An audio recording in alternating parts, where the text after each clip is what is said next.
Thank you very much all for being here with us. Thank you for this important session wherein the topic is COVID-19 in pregnancy, and the presenter would be Professor Carlos Simón himself. So I've been told that Dr. Carlos is already there with us. Hello, Dr. Carlos. Dr. Carlos, are you able to hear me? Yes, can you hear me now? Yeah, welcome to this webinar, Dr. Carlos, and thank you very much for sparing your time. It's my pleasure. Good morning. Thank you very much. Thank you. Good morning to all of the colleagues. Good morning from Boston, and thank you to my colleagues from Igenomix Asia Pacific that invite me to really give you this presentation. I don't know if you can see me. Yeah, I think that you can see me now. It is my pleasure to be here with all of you. And as Bikram indicates, the topic of the presentation is to sum up what is known now after these 6 months of pandemic about the COVID-19 and what is related to our field of expertise, which is human pregnancy and assisted reproductive technologies. So the first thing that I would like to do, I don't know if you can see my camera. The first thing that I would like to do is just disclose my conflict of interest, that I am the founder and the head of the scientific advisory board of Igenomix, and together with other duties that I have done in the last 5 years, that as you can see here, as editorial editors of Fertility and Sterility and American Journal, and also external scientific advisor of international scientific societies, of governmental agencies, societies as ESRE, as ISRM, and also private companies as Ferring or MSD. And what I would like is just to go on the presentation and letting you know that the learning objectives of this presentation today is going to be first to review what is the impact of this COVID-19 disease and SARS-CoV-2 virus in your area in Asia Pacific, and to understand what is known today. Second, what is known in reproductive medicine? What is the message that we can have, that we can pass to our patients? Whether this would be important, and then at what extent the virus can be found in the semen, can be found in as responsible of miscarriage, what is happening with the vertical transmission. All of these, I think, hot questions that we need to know in order to answer to our question, to our patients. And finally, I would like to address how to restart our clinics, depending on the moment on the pandemic that you are in. And I will just explain you what is the European experience and the American experience for you to have this as a backup for you to know how to do it. So the first thing that I would like to do is to review with you where are we after these 6 months of the pandemic. As you know, COVID-19 is this disease caused by SARS-CoV-2 virus that it was declared as the pandemic as 11th of March. Nowadays, worldwide, more than 10 million cases with more than 500,000 disease. And you can see just largely what happens in China, that it was where everything started. Then the epicenter moved to Europe, and nowadays is in the Americas. But these are the numbers that you can have. More than 2.5 million cases. Europe and United States, China stay controlled, even if this was the primary place where it started. This is just the situation in the worldwide. Now, what happens in Asia Pacific? Let's start by UEA. As you can see there, the disease is behaving in waves. So it was an increase by June, but then it recovers and now is going back another wave of daily deaths and daily new cases. So it is something that even if there is only 48,000 cases, 315 officially deceased, the pandemic is behaving like is going down, but still there are waves that require attention. In India, unfortunately, the situation is quite different. You are just getting up in the pandemic and you are getting to the peak. So new cases, they are increasing every day, and you are going to have an increase of deaths very soon. So you are at the moment that you did not see the peak yet. You are about to get it, but so it is still time for you to really concentrate in the lockdown and not do anything else by taking care of your life. So as you can see, there are different moments in different places. China is just the opposite. China, everything started, as you can see what happens in February. However, nowadays, there is almost not report except outbreaks that they are happening everywhere. So the life there, I think that came back to normal, except in specific places where has been outbreak detected, and they have been taking measures about that. And finally, Japan has been quite mild affected. So this is about the way that every country just confront the pandemic. But Japan, in general terms, only 18,500 cases with 900 deaths. You can see the evolution, and those cases were just getting down. So it is in a better situation nowadays. So this is the situation that you have this Asia Pacific area in terms of the time of the pandemic for many different reasons, of course, that I cannot go into all of them, but this is the general picture. Now, where are we? I mean, this coronavirus is the third pandemic that happens in the 21st century. As you know, this is a virus that propagates by the air, and the illness can cause from just common flu to total fatal outcome because of respiratory distress. We know that this is the third pandemic that happens this century, produced by the same type of virus, which is coronavirus, and the name, I will explain you later why the name is coming from. But these recurrent spillovers suggest that future zoonotic transmission is going to occur. So we have to be ready, not for what has been happening, but we have to be alert, because all the data indicates that another zoonotic transmission coming from animals to humans may be able to occur because of this situation. Now, what is this virus? You can see by the electron microscopy, and this is why they call them coronavirus. And the reason is because these spikes that they have, and this is the way that the virus gets attached to the human cells. This is an RNA, single-stranded RNA virus. It's very small. The size is just like 3 mitochondria, but they have those spikes that they are able to attach to the human cells through the gate. The gate is just this ACE2, which is angiotensin converting enzyme 2, and this is a part of the renin-angiotensin system. And the only reason is because their morphological affinity, and that's why it gets bind to this and enter the cells and produce the effect that the virus is able to produce.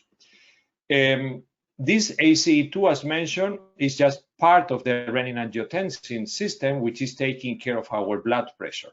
One of them that is able to cut angiotensin 2 in angiotensin 1 to 7, and by doing this, it just produces the effect on the MAS receptor. So this is a system, but the only reason to bring that up is because ACE2 is the gate entry for the virus to produce the effect. This is just a diagram of, this is like a radiography, an X-ray of this RNA virus. As you see, it has only just 3,000 RNA letters that codifies two types of proteins. These structural proteins that forms the spike and forms the system that I'm going to explain you, but also non-structural proteins. All of these 30,000 letters just produce 29 different proteins, all working together with three main objectives. One, to replicate the virus.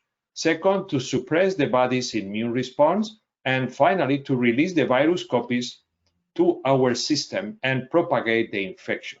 This virus is very contagious, and fortunately, mortality rate is low. And that's the only reason why I think we can just be happy about that, because with this amount of infectious, if the mortality was higher, we will be in a very important trouble, even more than we are now with this situation. So this is the X-ray of the virus, and as mentioned, it has been identified this protein that is the NSP12 and 7 and 8, that they are basically copy machines of the virus, that they are able just to replicate and to produce more and more virus. There's the NSP1 is just the cellular saboteur, which basically suppress the body's immune response, and that's why this virus used to escape from the immune response of the host. And the problems are even bigger if basically if the host is immunosuppressed, or if we are just into the high-risk population as elderly or patients with respiratory chronic problems. And also there is a NSP4 and NSP6 that they are just like the factories to produce more and more, just the way that they release these viral particles from the cells. They are basically managed by these two master proteins. And because of that, once it's produced, it gets immediately released. And that's why this virus can go to the air and be able to infect another people, or just go to the surfaces where the virus can survive for about 1 or 2 days.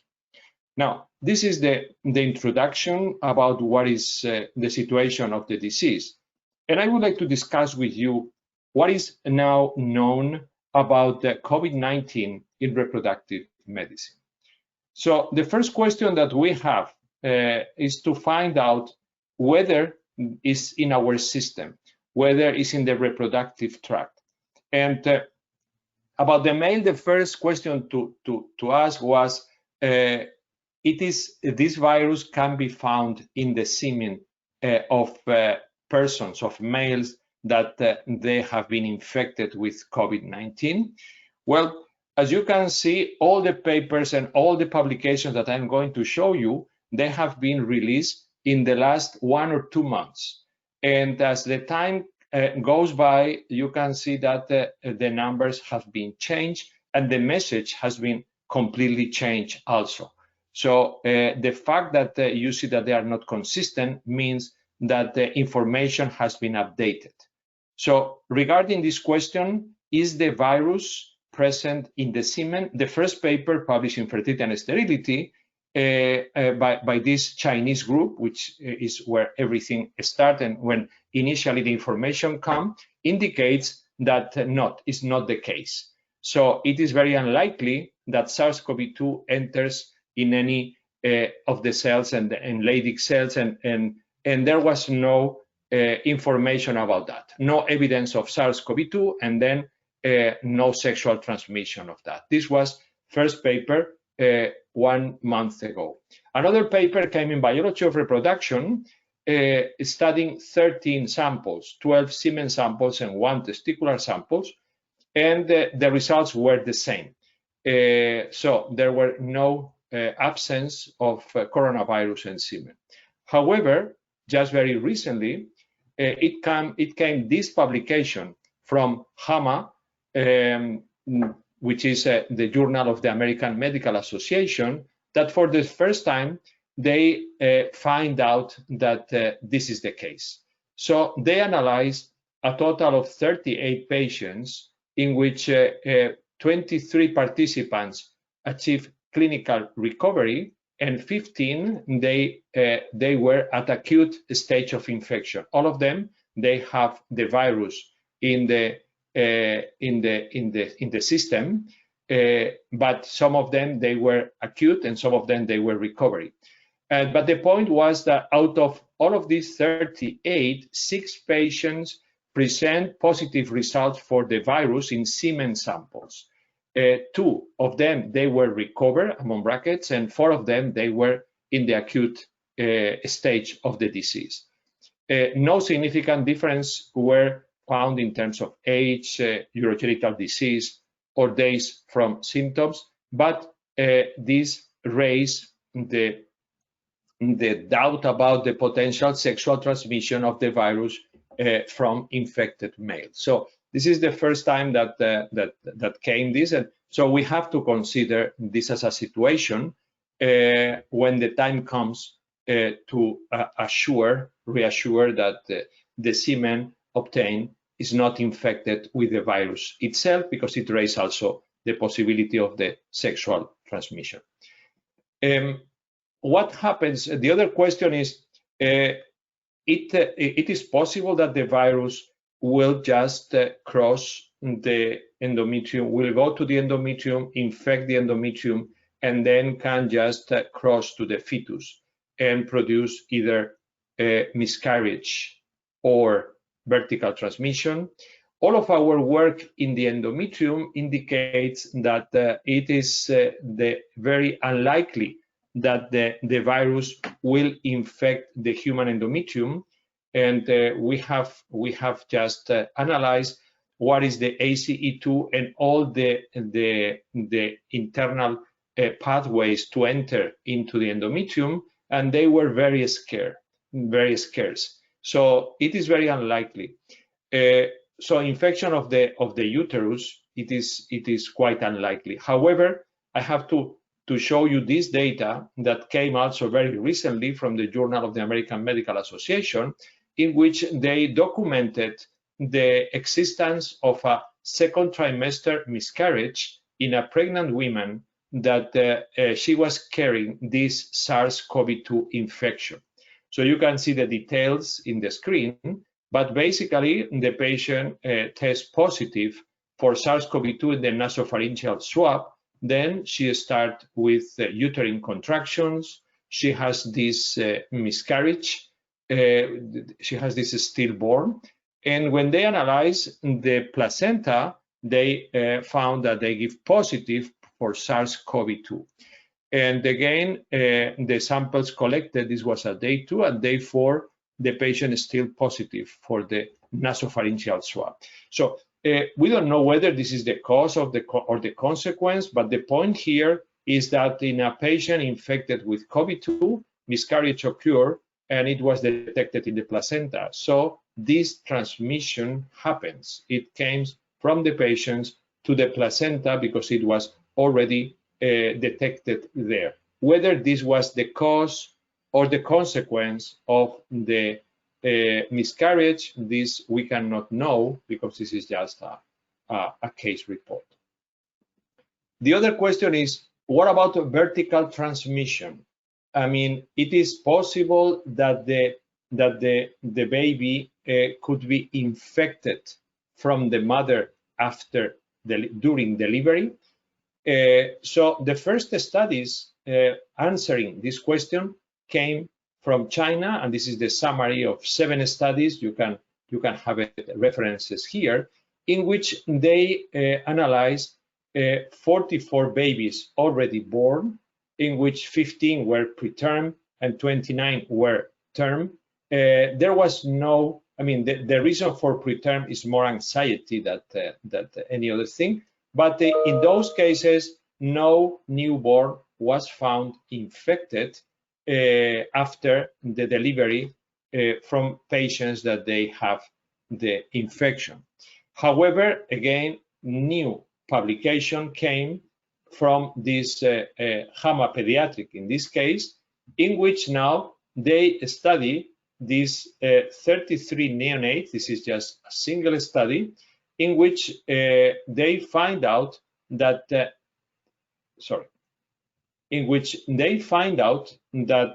in 9% of cases, 3 out of these 33, they find out that the neonates were positive after the mother infected with COVID-19 delivered.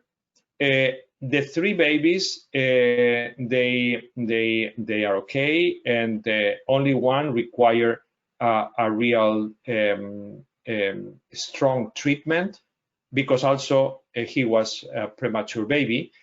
But this was just to show that the fact that this virus, the vertical transmission, is a fact in 9% of cases. So the lesson from that is just not rush for the delivery, rather to have that the patient will pass the infection, and not to treat with a specific antivirus, because it was also creating some problems, as we learned in the first pandemic. But this is just to illustrate that this is also a possibility. And in fact, nowadays, there is an Adjunct paper just came last week in Iran, in which not only that, but the fact that the patients, that the pregnant patient, they got infected in the 3rd trimester, it's also produced mortality and high morbidity. So patients without previous respiratory background, they got fatal on that. So this is something to consider, that COVID-19 could complicate pregnancies, and also vertical transmission has been reported. Okay, so this is the available information, just to keep in mind all of this. Now, what about IVF? What about in our own field, in reproductive medicine? What has been done worldwide in terms of restarting the reproductive clinics? Well, as you know, first is life. Life is first, of course. And once you detect the pandemic, the first thing to do is to go for lockdown. And this has been what the complete planet has experienced. Empty streets. And depending on the moment of the pandemic, this is the right thing to do. For instance, India nowadays is still in this phase, so it will be highly advised to do that. But as you see, other parts of Asia Pacific, they are just getting out of this. What to do next? Well, we need to have the knowledge. We need to identify who are the patients that they are infected in order to isolate them. Lockdown isolates everybody. A specific knowledge about the testing of the patients will allow us to identify those possible carriers of the infection and possible responsible of outbreaks. Of course, the patients at risk that are, as mentioned, elderly, immunosuppressed, and patients with respiratory chronic diseases should be tested first and should be isolated. But the rest of the population, which is the majority, should be also considered for that. In fact, in this slide, you can see how different countries, some of them in your area, has navigated the pandemic by the fact, not only by the number of tests or the percentage of tests that they have done, but also when they start to test the population. As you can see, South Korea, that they navigate very well this pandemic, start to do the test very, very soon, even if they just did 11% of tests per 1,000 people. And some countries as Italy and also Spain, even if we did many tests, the results will start very late to do that. Germany is another example that they did very well because they start very soon analyzing the population, as many as they could, and also they keep analyzing this. Recently, some outbreak has occurred in Germany also in a specific factories, meat factories, and you know, outbreaks occurs everywhere. Singapore is another good example, and also Sweden. So this is about, and here you can see Japan and Taiwan that are the most, you can see how well they have been doing, but they have been testing the population from the very beginning. So this is something to keep in mind, that testing, as WHO indicates, is crucial. And as soon as it was detected, as soon as the governments, they were aware of that and they start, the situation in the countries, they were better navigated. Now, what is the identification methods that we have? Well, as you know, we can either detect the virus by detecting the nucleic acid of the virus, the RNA, or we can detect what is the body reaction to that. So we can detect the antibodies that we produced upon the infection within this virus. So this is the typical diagram in which the virus that can be detected when the virus is present, and then this virus elicits the production first of IgM, IgM or IgA in this case because it's the respiratory tract indicating active infection, or IgG that indicates past infection and immunity among brackets. But this is what is interesting about this pandemic and the reason why it has been so contagious. So as you can see here, the type of the population is very, the symptoms could be either mild, moderate in 55 or no symptoms. So you have 85 of the population that you will almost not notice that they are infected. Whereas in 15% of the population, they will have either severe symptoms or just critical symptoms that, that it will be mandatory to use artificial ventilation in order to keep the patients alive. And this has been the main bottleneck for health systems, and the mortality is related to the amount of ICU units that you have per capita. So, but the point that I want to make, and of course mortality is related of whether this is a patient with critical symptoms or this is asymptomatic. Almost no mortality here, and here you can see that at the end of the day becomes like a flu. It's about 3-4% of mortality altogether. But the point that I want to make that in any case, even in those cases with the critical symptoms, there is a period of about 5 days in that there is no symptoms whatsoever. And within this period, the patient is contagious. So the contagious period extends from this with no symptoms to up to the 14th day in the case that there is no symptoms, or up to the 21st day in case of mild to moderate, and of course longer in those with severe symptoms. But in any case, there is a window here where the virus spread out because there is no symptoms, and that's the main reason of this pandemic here. Now, how can it be detected? It can be detected basically by techniques that allows to identify the RNA, which are RT-PCR or next generation sequencing, or those that allows to identify the antibodies, which is ELISA, in which we can quantify this response, or just rapid tests that they only have a threshold to give positive or negative, or rapid tests for antigen detection that I can tell you that those rapid tests has been very unsuccessful and has been a lot of frauds, and really they are not being used nowadays. Typically, we use RT-PCR, which is the more safe and secure, about 99%, 99.4% detection of RNA. It means the presence of virus contagious, and also NGS is the same.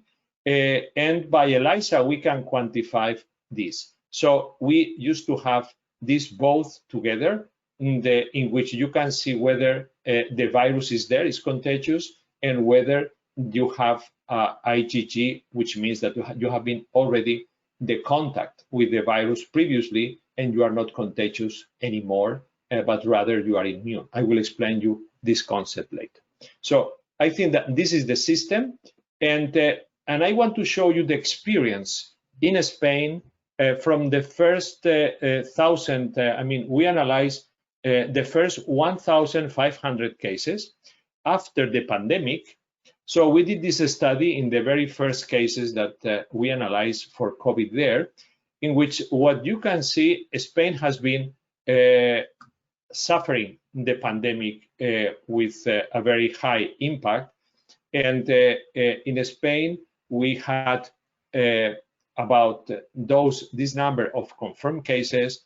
Nowadays, we believe that there is about 40,000 deceased. And we analyzed these 1,500 asymptomatic adults after the lockdown, when they were about to go back to work in the three main cities, Madrid, Barcelona, and Valencia.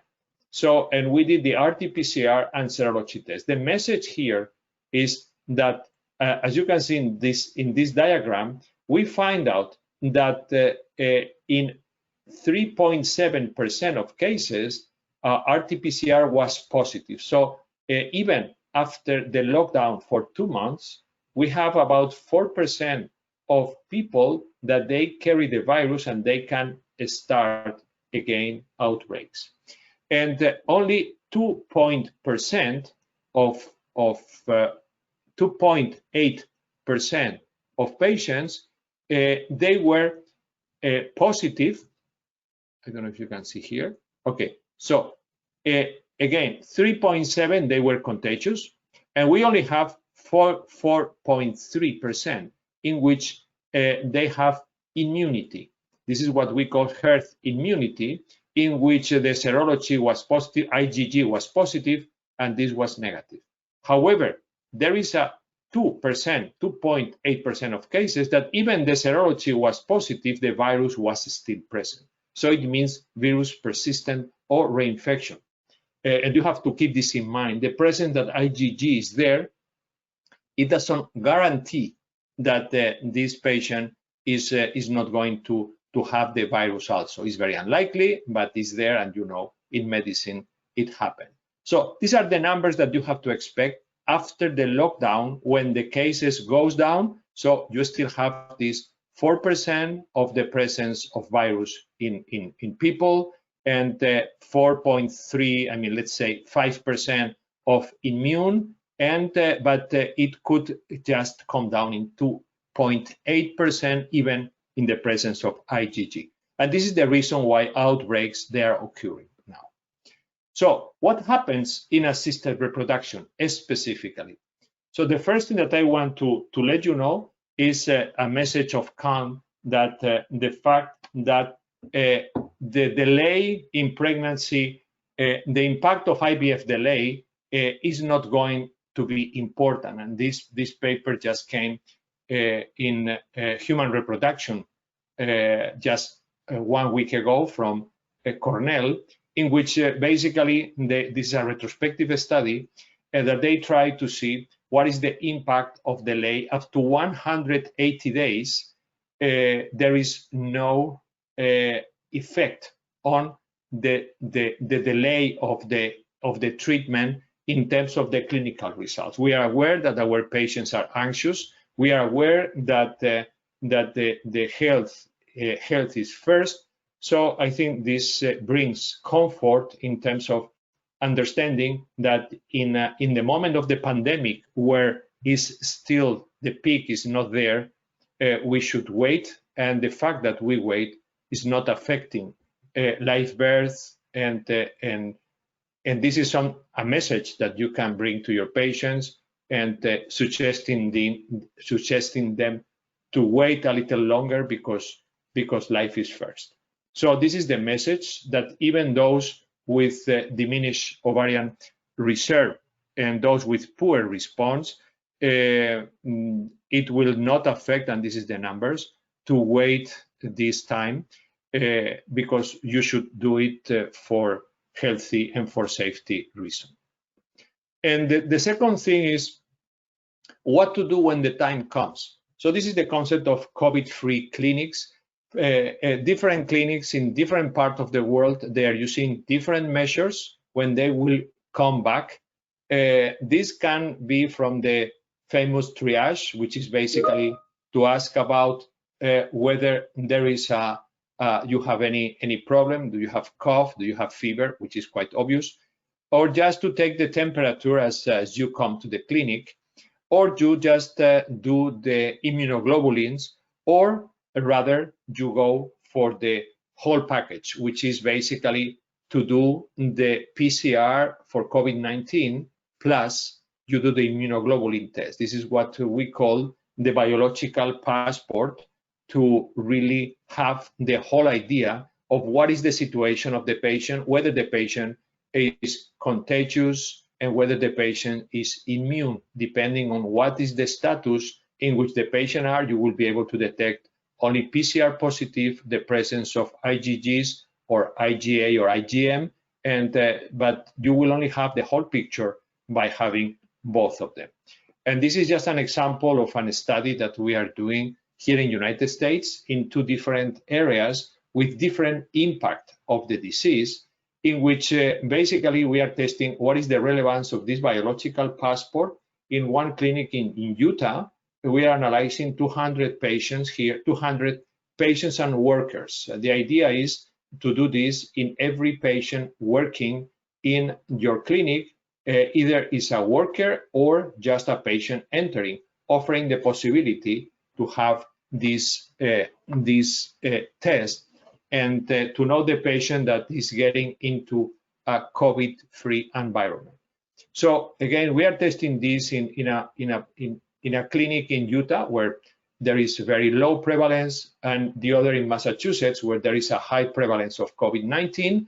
And we are trying to do this in saliva, which is the way to do it for the patient, so the patient can have this test done prior to come to the clinic. And then we will know at what extent it will be worth it to go through this exercise to prevent outbreaks and to prevent unwanted infection during treatment.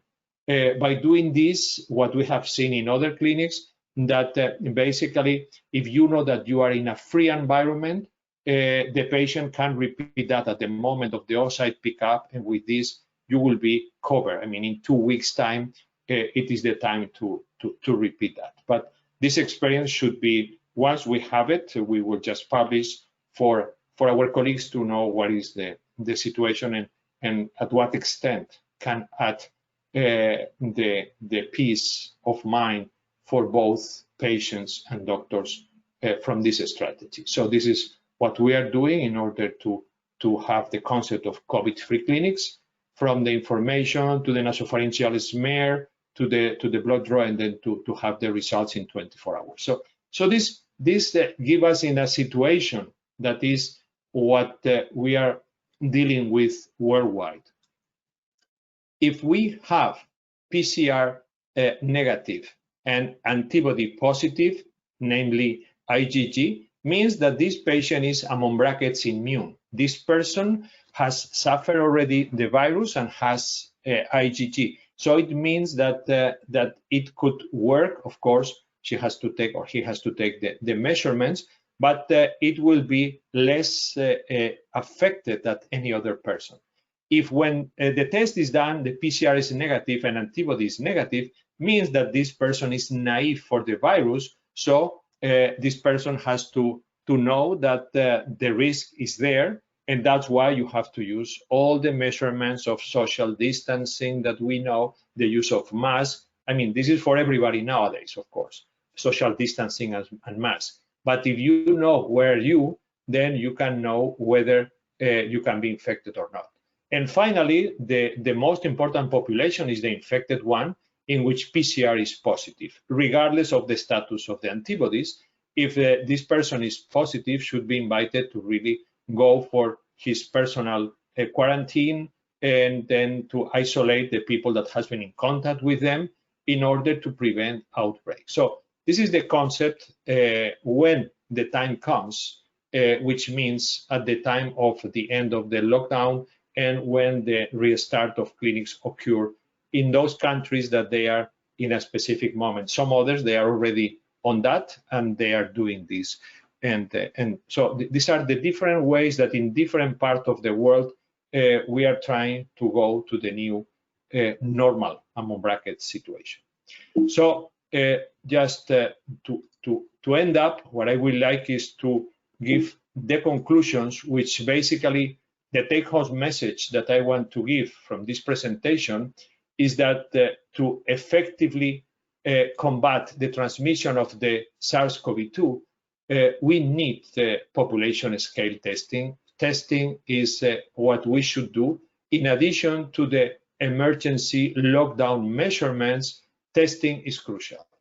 And we should do PCR combined with antibodies in order to know the status of our workers and our patients, to classify them into naive, infected, or immune in order to act in a diligent and medical way.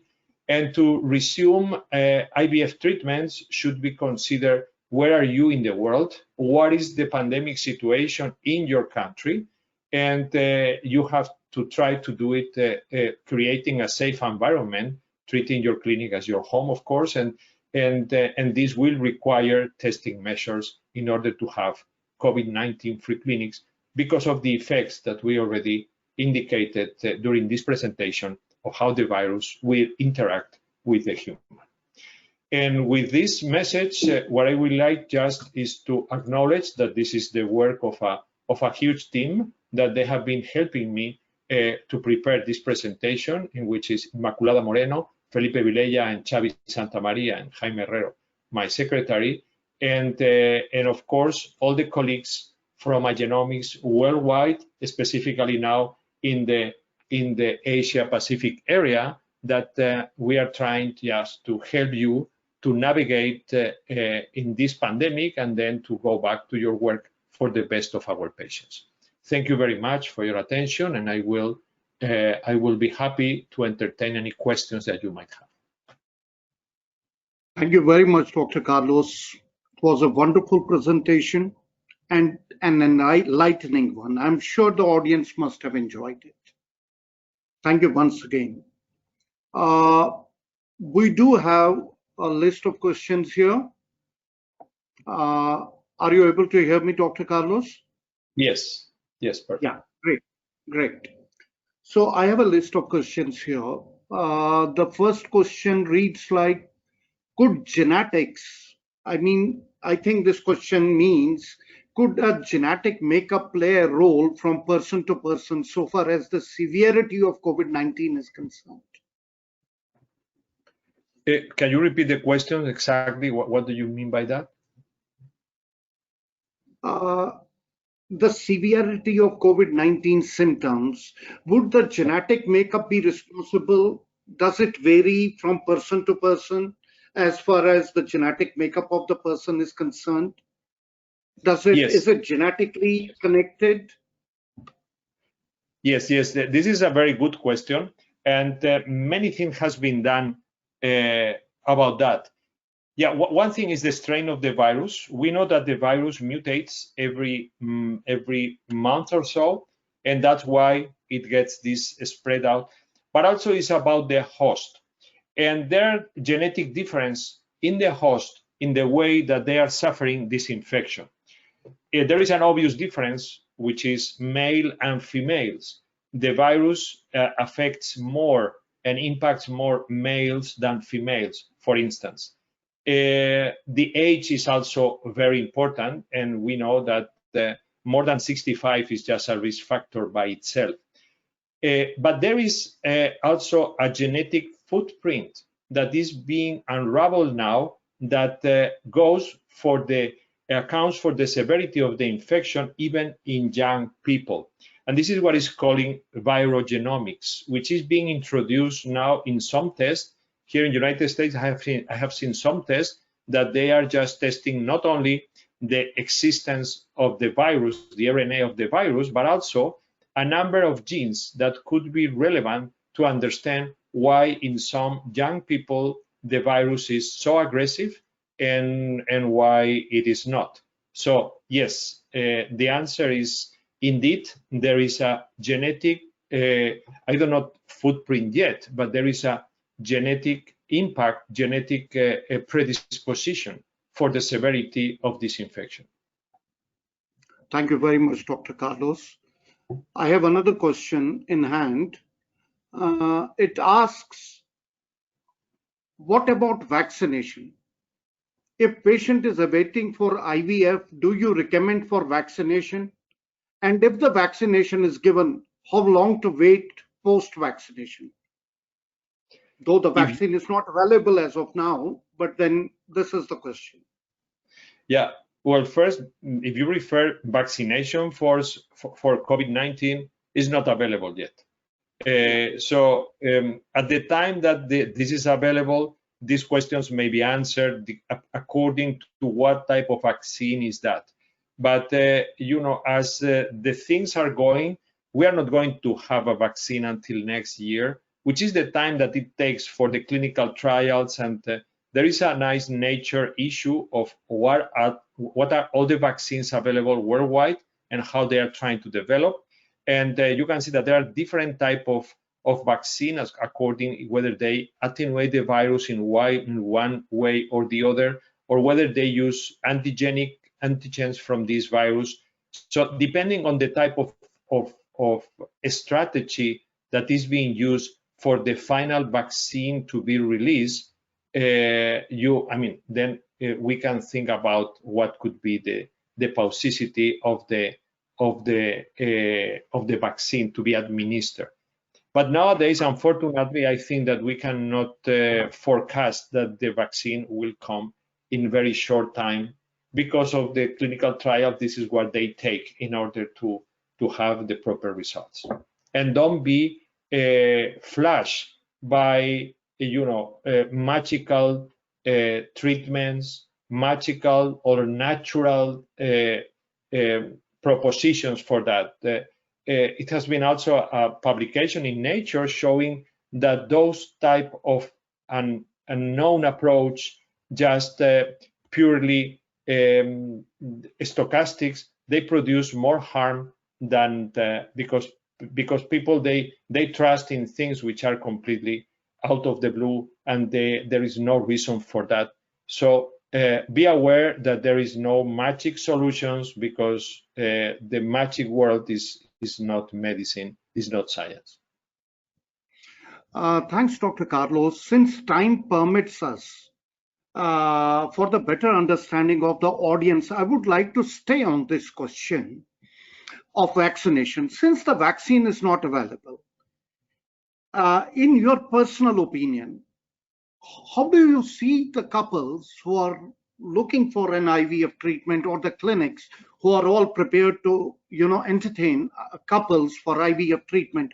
How should they go ahead in the present circumstances with the present tools we have in hand?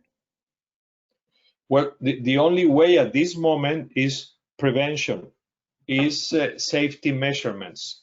First, it will depend very much in which country on the world you are. What is the moment of the pandemic?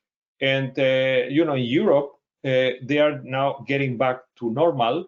They are recovering their normal life.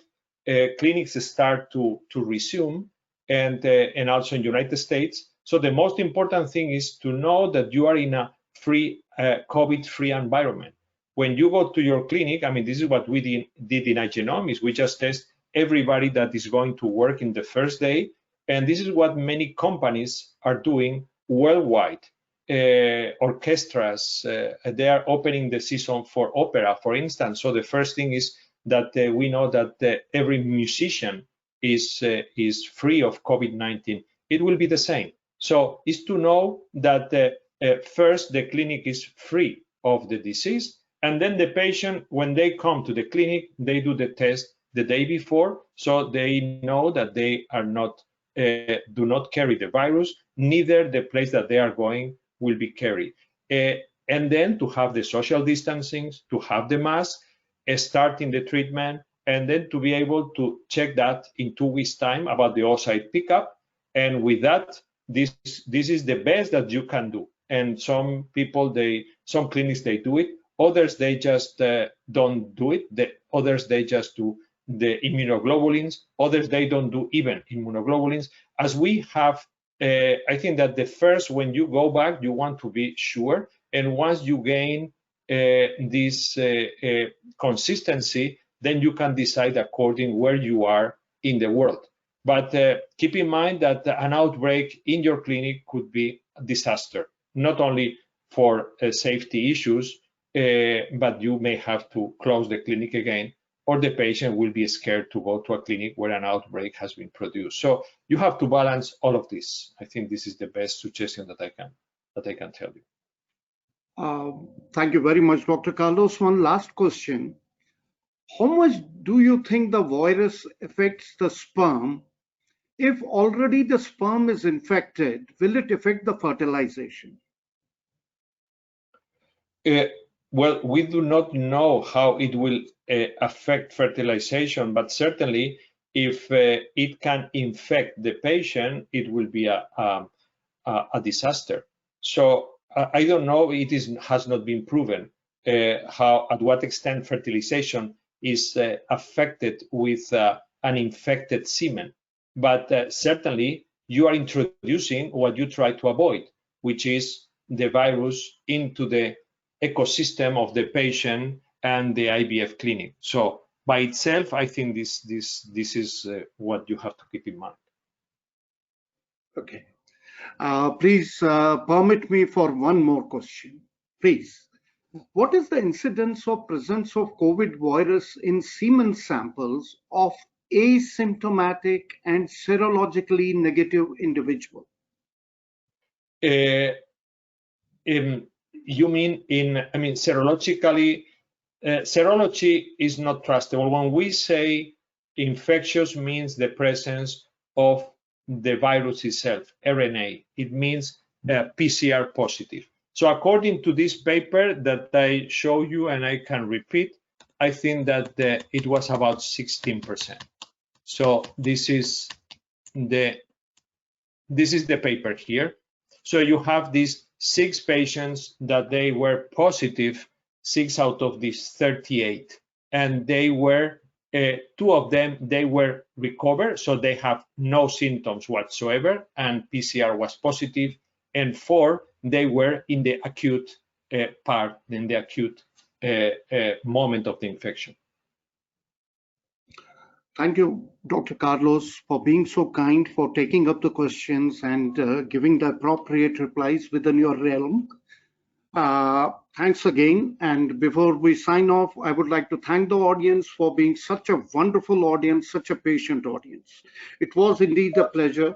But my message to the audience goes like, don't forget to tune in for the next episode of this Igenomix webinar series for Middle East and Asia Pacific. It's almost a fortnight away. You will be notified in advance. Thank you very much again, and back to Dr. Carlos. Dr. Carlos, do you have any closing remarks? Just be safe.